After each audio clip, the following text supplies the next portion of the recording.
Hello, and welcome back to Portraits of Darkness. It is so good to have you here with us today. Before we step into the shadows, I just want to extend a heartfelt thank you to our incredible subscribers and patrons. Your support and insightful discussions are the lifeblood of this channel. If you're just discovering us, we explore the intricate, often unsettling, stories that reveal the hidden complexities of the human psyche. To join our community and never miss an investigation, please consider hitting that subscribe button and turning on notifications. It's the best way to support the stories we tell. And now, a necessary prelude. The narrative you are about to experience is a work of fiction. The characters, locations, and events depicted are entirely the product of the imagination. This story is crafted for the purpose of narrative exploration and entertainment. A family is meant to be a sanctuary. A father-in-law a second father. But what happens when that sanctuary becomes a hunting ground? What happens when a patriarch's love curdles into a monstrous possessiveness? Today, we tell the story of a young man full of dreams, a daughter caught in an impossible position, and an evil father-in-law whose obsession led him to commit the ultimate sin, burying his dark secret beneath the roots of a silent, watchful tree. Blackwood Manor was not a house. It was a dynasty cast in stone and timber. It stood on a gentle rise in the countryside, a proud, stoic structure of weathered gray stone that had watched generations of the Penhaligon family be born, live, and die. The land was as much a part of the legacy as the name itself. Acres of rolling fields, dense woodlands, and meticulously kept gardens that had been tamed and cultivated by Penhaligon hands for over 2 centuries. At the heart of this domain, both geographically and spiritually, stood the old oak. It was a colossal ancient tree, its trunk wider than 3 men standing shoulder to shoulder, its branches a sprawling canopy that had provided shade for family picnics and served as a silent confessor for troubled hearts for time immemorial. Arthur Penhaligon was the current steward of this dynasty. He was a man carved from the same hard, unyielding material as his home. Tall and broad-shouldered, with a mane of silver hair and eyes the color of a winter sky, he moved with the slow, deliberate certainty of a man who has never had to question his place in the world. He was a widower, his beloved wife having passed a decade prior, a loss that had not softened him but rather tempered him, hardening his resolve to protect the one precious thing he had left, his daughter, Elara. Elara was the light of Blackwood Manor, the vibrant flower that bloomed in the stoic, gray landscape of her father's world. She had her mother's warmth and a gentle spirit, but she also possessed a quiet strength, a Penhaligon resilience that ran bone deep. She loved the manor, she loved the land, and she loved her father with a fierce, unwavering devotion. But her heart she had given to another. That other was Liam Brodie, and in Arthur Penhaligon's eyes, he was a trespasser. Liam was everything Arthur was not. He was a city man, an architect with a mind full of clean lines, modern materials, and progressive designs. He was charming, optimistic, and saw the world not as a legacy to be preserved, but as a blueprint waiting for a bold new future. He had met Elara during her university years in London, and their love had been a whirlwind of shared dreams and easy laughter. When Liam had first come to Blackwood Manor, he had been awed by its history and beauty, but he did not revere it in the way Arthur demanded. He saw a beautiful old house that could use some updating, not a sacred text to be read and reread without alteration. Arthur had tolerated him for Elara's sake.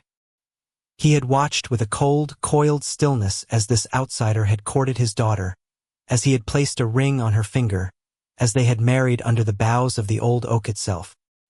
He had smiled for the photographs, a thin, bloodless stretching of his lips, and had shaken his son-in-law's hand, his grip like a vice. He had allowed the trespasser into the grounds, but he had never, not for 1 second, allowed him into the dynasty. The first year of the marriage had been a quiet, simmering war of attrition. Liam and Elara lived at the manor, in a renovated wing that Liam had tried, with limited success, to modernize. Liam's presence was a constant, low-grade irritant to Arthur. It was in the way he left his laptop on the antique mahogany dining table, the way his enthusiastic talk of urban renewal projects seemed to mock the timeless tranquility of the estate, the way Alara's gaze was now always directed at her husband first, and her father second. Arthur saw every loving glance between them, every shared joke, every casual touch, as a theft. Liam wasn't just sharing Alara's life. He was stealing it, piece by piece, from its rightful place within the Penhaligon legacy. The breaking point, the final, unforgivable transgression, came on a crisp autumn evening. The three of them were seated in the grand, wood-paneled study, a fire crackling in the hearth, casting long, dancing shadows on the walls. Alara was glowing, her hand resting protectively on her still flat stomach, a secret joy radiating from her. "Dad, Liam, we have something to tell you," she began, her voice shimmering with excitement. She looked at Liam, who took her hand, his face alight with a proud, happy smile. Arthur said nothing, his gaze fixed on their joined hands. "We're pregnant," Alara announced, her joy spilling into the quiet room. Arthur's reaction was not what she had expected. There was no smile, no warm congratulations. A flicker of something pride, perhaps, at the continuation of the line crossed his face, but it was instantly extinguished by a cold, possessive glare directed at Liam. The child was Penhaligon blood, but it would bear the Brody name. It was another piece of his legacy, tainted by the outsider. But the worst was yet to come. "And there's more," Liam said, his voice full of the unshakable optimism that Arthur found so infuriating. "I've been offered a partnership at a firm in London, a major firm. It's the opportunity of a lifetime, Arthur. We've been talking and we think it's time. We're going to be moving to the city." The silence that descended upon the room was absolute. The only sound was the crackle and pop of the fire. Alara's smile faltered, her joy instantly curdling into apprehension as she saw the look on her father's face. Arthur's expression had gone perfectly, terrifyingly still. The polite, strained tolerance he had maintained for a year had vanished, and in its place was something primal and dangerous. "You are not taking my daughter from this house?" Arthur said, his voice a low, gravelly rumble, each word a stone dropping into a deep well. It was not a request. It was a decree. "Dad, please," Alara started. "It's an amazing opportunity for Liam, for our family." "Your family is here," Arthur stated, his gaze sweeping the room, the house, the unseen lands beyond the windows. "Your roots are in this soil. This child will be born at Blackwood Manor as you were and as I was. That is how it will be." "With all due respect, Arthur, that's our decision to make," Liam said, his tone firm but respectful. He was trying to be reasonable, to be the modern man settling a disagreement with logic and calm. He did not yet understand that he was not in a negotiation. He was in a battle for dominion. "Alara and I want to build our own life. Blackwood is beautiful, but our future is in London." Arthur slowly rose to his feet, a towering, intimidating figure in the firelight. He ignored Liam completely, his cold, blue eyes fixed on his daughter. "You would abandon this place? You would abandon me? For him?" he asked, his voice laced with a deep, wounded poison. "You would raise my grandchild in some filthy, rootless city, far from the land that is his birthright?" "It's not an abandonment," Alara pleaded, tears welling in her eyes. "We would visit all the time. But this is our life now." "I see," Arthur said softly. He turned his gaze to Liam, and for the first time, Liam saw the full, unvarnished truth of the man. He saw a hatred so profound, so absolute, that it was a physical force in the room. "You have done this. You have poisoned her mind with your cheap, modern ambitions. You have trespassed on my land, you have trespassed on my name, and now you seek to trespass on my bloodline. This will not stand." He walked to a heavy oak cabinet and poured himself a brandy, his movements unervingly steady. "We will speak of this no more tonight," he said, his back to them. It was just the two men, the old patriarch and the young usurper, locked in a silent, elemental struggle. "Every man has a price, Brody," Arthur began, turning around, the brandy snifter swirling in his hand. "Name yours. I will set you up with your own firm. Here, in the county." You can build whatever glass boxes you desire. But Alara and my grandchild, they stay here. Liam was stunned. You think you can buy me? My marriage isn't for sale, Arthur. My family isn't for sale. I love your daughter, and we are leaving. You love what she represents, Arthur sneered. You love the name, the access, the comfort. You are a parasite, and I have been patient. But my patience has its limits. I'm not a parasite, Liam said, his own anger rising. I'm your daughter's husband, and you're the one who can't let go. You don't love her, Arthur, you own her. And you're terrified because for the first time in her life, she's choosing her own path. She's choosing me. It was the fatal, unforgivable truth. The words struck Arthur with the force of a physical blow. In that moment, Liam had articulated the one thing Arthur could never admit to himself. His love was possession. His protection was a cage. And this young man, this trespasser, had not only seen it, but had dared to speak it aloud. Arthur placed his brandy snifter down on the mantelpiece with a soft, deliberate click. His face was a placid mask, but his eyes were burning with a cold, white-hot fury. The land has a way of dealing with trespassers, Brody, he said, his voice dropping to an almost conversational tone that was more terrifying than any shout. It has a way of absorbing them, of making them a part of the soil. You should have stayed in your concrete world. He walked towards Liam, his large frame blocking the light from the fire. Liam stood his ground, his heart beginning to pound with a real, primal fear. He was not dealing with a difficult old man.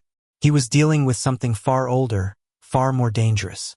We're leaving at the end of the week, Arthur, Liam said, his voice steady despite the fear. You can either accept that or not. It won't change anything. Oh, I think it will, Arthur said softly. I think it will change everything. He was standing directly in front of Liam now, close enough that Liam could smell the faint scent of brandy and old wool. In Arthur's hand, hanging loosely at his side, was a heavy, iron fireplace poker he had picked up from the hearth. Liam's eyes flickered to it, and in that split second of recognition, he knew. He opened his mouth to shout, to call for Alara, but it was too late. Arthur moved with a speed that was shocking for a man his size. He swung the poker in a short, brutal arc. The heavy iron head connected with the side of Liam's temple with a sickening, wet thud. Liam's eyes went wide with a final, uncomprehending shock. A single, dark line of blood traced its way down his face. His legs buckled, and he crumpled to the thick Persian rug without a sound. Arthur Penhaligon stood over the body of his son-in-law, his chest heaving, not with exertion, but with a profound, terrible sense of release. The trespasser was gone. The parasite had been purged. He looked down at the still form, at the life seeping out onto the floor of his ancestral home. He felt no remorse, no guilt, only a cold, righteous certainty. He had been protecting his legacy. He had been protecting his daughter. He had been protecting the land. And now the land would provide him with a solution. His gaze drifted, as if pulled by an invisible string, through the large study window towards the darkness outside. He could just make out the ancient, sprawling silhouette of the old oak, its branches reaching like skeletal fingers towards the night sky.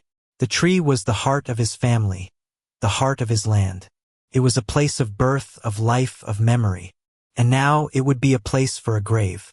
The storm that broke over Blackwood Manor that night was a thing of Gothic fury. A torrential, driving rain lashed against the stone walls, and the wind howled through the ancient chimneys like a grieving beast. For Arthur Penhaligon it was a baptism, a cleansing. The sky was weeping, washing the world clean, providing a cloak of darkness and chaos for the grim work that needed to be done. He worked with a chilling, methodical purpose. The same meticulous attention to detail he applied to managing his estate now applied to the desecration of a human life. He wrapped Liam's body in a heavy canvas tarpaulin from the stables, the kind used for covering hay bales. He moved with a grim strength, dragging the heavy, awkward bundle through the muddy gardens, the rain plastering his silver hair to his skull. The study where the murder had taken place had been dealt with first. The Persian rug, with its dark, spreading stain, had been rolled up and hidden in a locked cellar. The fireplace poker was cleaned and returned to its stand, its iron surface betraying nothing of the horror it had wrought. His destination was the old oak. The ground beneath its sprawling canopy was softer, the dense network of ancient roots creating a unique, loamy soil. He had chosen a spot on the far side of the trunk, a place shielded from the view of the house, where the shadows were deepest. Digging was a brutal, punishing task. The rain turned the earth to a thick, clinging mud that fought his every effort. But Arthur was a man of the land, his muscles hardened by a lifetime of physical work. He dug with a frantic, primal energy, the rhythmic scrape and thud of the shovel a counterpoint to the roar of the storm. He was not just digging a hole, he was carving a space in the very heart of his legacy, a secret, cancerous hollow to conceal his crime. He buried his son-in-law deep, returning the earth over the canvas shroud with the same grim determination. He worked until his back screamed in protest and his hands were raw and blistered. When he was done, he took handfuls of fallen, sodden leaves and scattered them over the disturbed earth, a crude but effective camouflage. The rain, his accomplice, did the rest, beating down on the fresh soil, smoothing its edges, making it look as though it had been untouched for 1,000 years. As the first gray, watery light of dawn began to break, Arthur stood, covered in mud and sweat, and looked at his work. The trespasser was gone, absorbed into the soil. The old oak stood as it always had, a silent, gnarled guardian, now the keeper of a terrible secret. Up in the house, Elara had slept fitfully, the storm outside a mirror of the turmoil in her heart. She had awoken with a sense of profound unease. The space in the bed beside her was cold and empty. She told herself that Liam had likely slept in a guest room, to let the tension with her father dissipate. It was a flimsy hope, and she knew it, but it was all she had. When she came downstairs, she found her father in the kitchen, a strange, almost serene, calm on his face. He was clean, dressed in his usual tweed jacket, a stark contrast to the mud-caked apparition he had been only hours before. "Good morning, my dear," he said, his voice even. "I've made you some tea." "Where's Liam?" she asked, her voice tight with anxiety. Arthur's face settled into a carefully constructed mask of somber disappointment. He sighed, a heavy, theatrical sound. "He's gone. Gone." Elara repeated the word nonsensical. "Gone where? It's 7 in the morning." "He left last night," Arthur said, his gaze steady and unwavering. "We had words after you went to bed. I'm afraid he has a stubborn, prideful streak, that husband of yours. I told him he was being foolish, that he was tearing this family apart. He didn't take it well, he said. He said he needed some air to clear his head. He took his car and he left." Elara stared at him, her mind struggling to process the information. It didn't make sense. Liam wouldn't just leave. Not without his phone. Not without a word to her. "He didn't take his car," she said, a cold knot of dread tightening in her stomach. "I can see it from the window. It's still in the driveway." A flicker of something annoyance, perhaps, at this flaw in his narrative crossed Arthur's face, but he covered it quickly. "Ah, well, the boy was angry. He must have walked out. Perhaps a friend picked him up from the main road. He's a city boy, Elara. They do these things. They storm off. He'll be back in a day or two, once his temper has cooled and he's come to his senses." The explanation was weak, and a part of Elara knew it.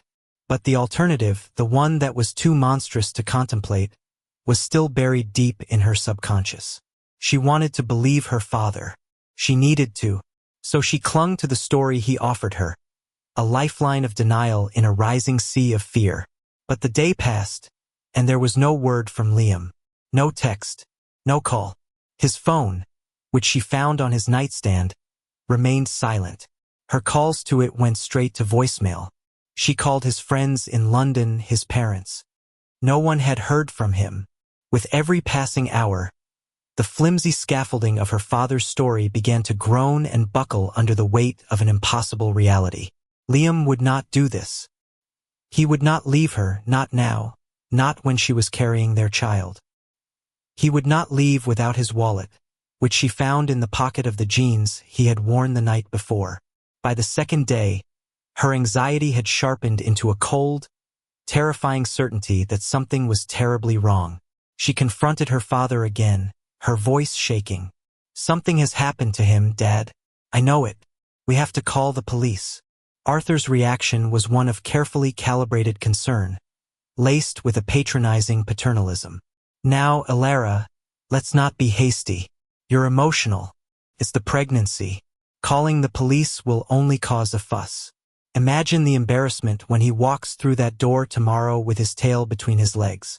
We'd look like fools. Give him another day. For my sake." He was gaslighting her, using her love for him and her own emotional state as weapons against her intuition. And it worked for a time. She agreed to wait. But that night, unable to sleep, she found herself wandering the quiet, cavernous halls of the manor.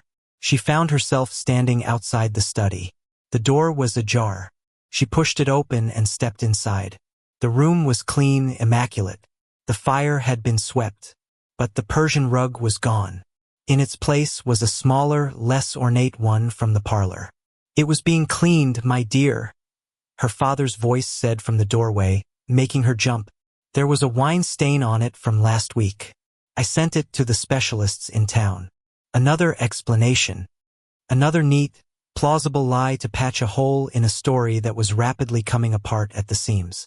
Alara's suspicion, once a shapeless, nebulous dread, was beginning to coalesce around a single, unthinkable point: her father.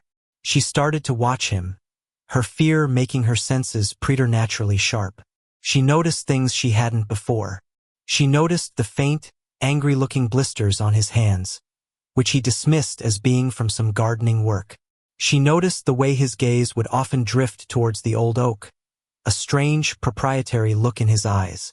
She saw him one afternoon, standing beneath its branches, his hand resting on the ancient bark, as if in silent communion. The lie of Liam's departure was unsustainable. By the fourth day, Alara, now frantic, ignored her father's protests and called the police. A local constable, a mild-mannered man named Davies, came to the manor to take a report. Arthur was the picture of a concerned, if slightly exasperated, father-in-law. He recounted his version of events with a practiced, solemn gravity. "They'd been arguing, you see," Arthur explained to Davies, his voice full of feigned regret, "about this move to London. My daughter is sentimental. She didn't want to leave. Liam is an ambitious young man, headstrong. I'm afraid they had a row and he walked out. I'm sure it's just a marital tiff that's gotten out of hand. He was a respected figure in the community. Pillar." His story, painting Liam as a volatile, impulsive young husband, was credible. Constable Davies took his notes, assured them they would do what they could, and left. The official narrative was now set. Liam Brody had abandoned his pregnant wife after a fight, but Alara knew it was a lie. The knowledge was a cold, heavy stone in her stomach. She felt trapped, a prisoner in her own home with a man she was beginning to fear. Her father's comforting presence had become menacing. His paternal care felt like the watchful gaze of a jailer. The hollowing she felt was not just from Liam's absence, but from the dawning, terrifying realization that the father she had loved and trusted her entire life was a stranger, capable of a darkness she could never have imagined. The proof she needed, the one thing that would shatter her denial completely, came to her by accident. A week after Liam had vanished, she was sorting through a basket of laundry, her movements numb and automatic. At the bottom, she found the clothes Liam had been wearing that final night. As she picked up his trousers, something heavy in the pocket knocked against her hand. She reached inside and pulled it out. It was his set of keys. His house keys, his office keys, and, on a separate silver ring, the key to their car. The car he had supposedly taken when he left. She stood there, the cold metal pressing into her palm, and the last, fragile vestiges of her hope, of her denial, turned to dust. Her father had lied. He had lied about everything. Liam had not left. Liam had not stormed out. He had never made it out of the house. Her mind, now horrifyingly clear, replayed the events of that night. Her father's rage. His command to leave the room. His cold, final words. "I would have a word with your husband. Alone." She looked out the window, her gaze drawn, as if by a terrible magnet, to the old oak. It stood silent and majestic against the gray sky. Her father's strange new fixation with the tree, the disturbed patch of earth she had subconsciously noted but not understood, the blisters on his hands. It all clicked into place, a puzzle of unimaginable horror. She knew. She didn't know how she knew, but she knew with an instinct that was deeper and more certain than any rational thought. Liam was out there. He was under the tree. The heart of her family's legacy had become a tomb, and her father, the guardian of that legacy, was a monster. The hollowing inside her was now complete, a vast, echoing emptiness where love and trust had once lived. She was alone, pregnant, and trapped in a house with her husband's murderer. The knowledge settled upon Alara not with a storm of hysterics, but with a terrifying, preternatural calm. The grief and anxiety of the past week were burned away, replaced by an icy, diamond-hard clarity. Her world had been reduced to a single, stark reality. Her father had murdered her husband, and she was living in the lair of the beast. Every creak of the floorboards, every shadow in the long hallways of Blackwood Manor, was now imbued with a sinister, malevolent energy. Her father's every kindness, every concerned inquiry about her health, was a grotesque charade that made her skin crawl. She knew she could not confront him. To reveal her knowledge would be to sign her own death warrant, and that of her unborn child. He was no longer her father. He was a monster wearing her father's face, a monster who had already proven he would kill to protect his twisted sense of order. Her survival, and the survival of Liam's baby, depended on her ability to play her part in his gruesome theater. She had to become a better actor than he was. So she played the part of the heartbroken, abandoned wife. She allowed her father to comfort her, enduring his touch, which felt like a brand of ice on her skin.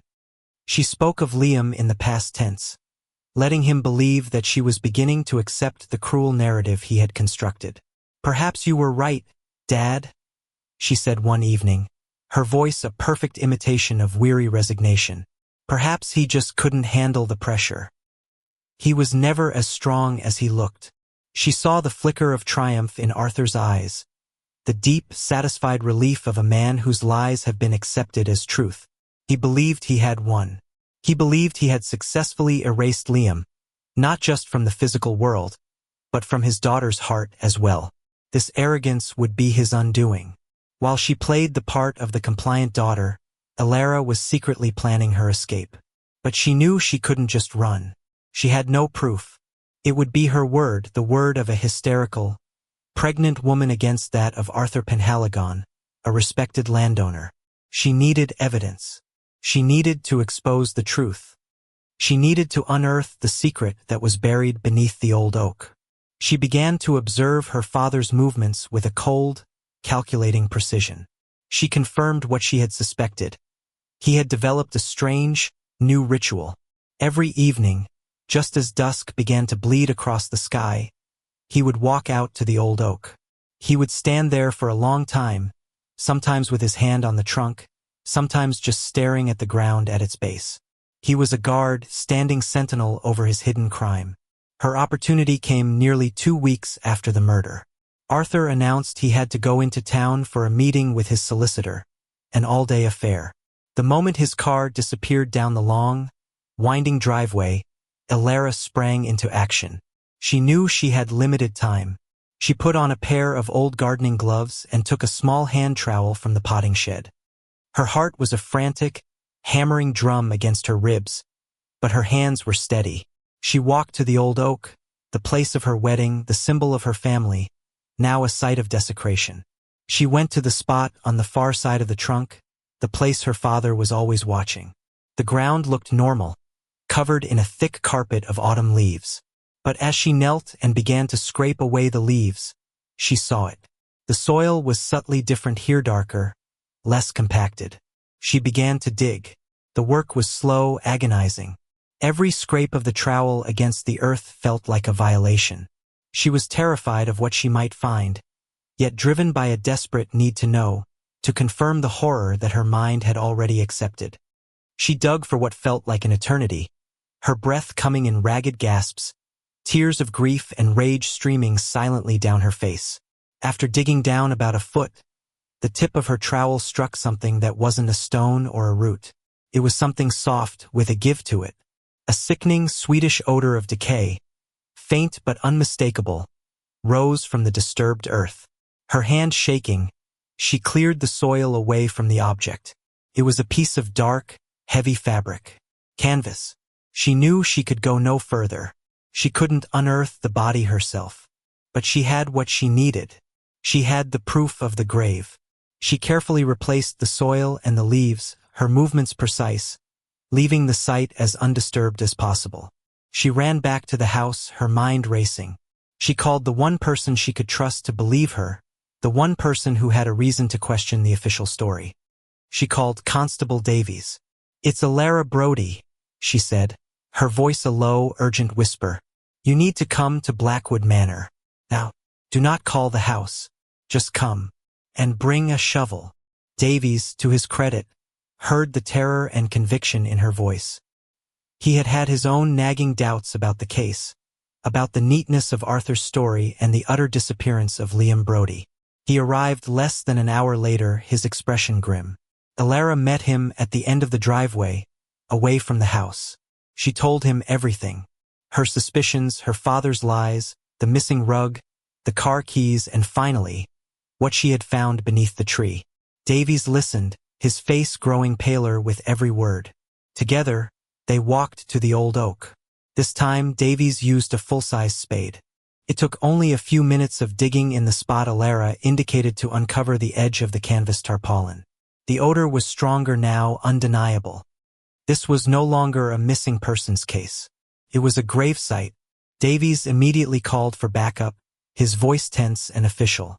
A forensic team was on its way. The reckoning was coming. Arthur returned home just as the evening sky was turning a bruised shade of purple. He saw the police cars parked in his pristine gravel driveway, and his face hardened into a mask of cold fury. He saw Davies and Alara standing near the porch, and he knew his perfect crime had been undone. He didn't run. He didn't protest. He walked towards them, his posture erect, his gaze fixed on his daughter. The look in his eyes was not one of guilt or remorse. It was a look of profound, venomous betrayal. "You," he said, his voice a low growl, directed at Alara. "After everything I did to protect you, to protect this family. Protect me." Alara's voice was shaking, but it was filled with a strength she didn't know she possessed. "You murdered my husband. You murdered the father of my child. You buried him in the dirt like he was nothing." "He was nothing?" Arthur snarled, his composure finally cracking, revealing the raging monster beneath. "He was a weed, a parasite come to poison my roots. I did what was necessary. I cut him out. I did it for you, for this house, for the name, for the child you carry." He took a step towards her, his hands clenched into fists, but Davies stepped between them, his own hand resting on his sidearm. "That's enough, Arthur. It's over." As the forensic team began their grim work under the harsh glare of portable floodlights, unearthing the body of Liam Brody from the roots of the Penhaligon family tree, Arthur was arrested. He did not struggle. He seemed to shrink, the raw power that had animated him draining away, leaving behind a bitter, defeated old man. The final image of that night was one of devastating tragedy. The body of a beloved husband being carried away in a black bag. A father, a murderer, being driven away in the back of a police car. And a daughter, a widow, standing alone in the shadows of her ancestral home, her hand resting on her pregnant stomach. She was free, but she had lost everything.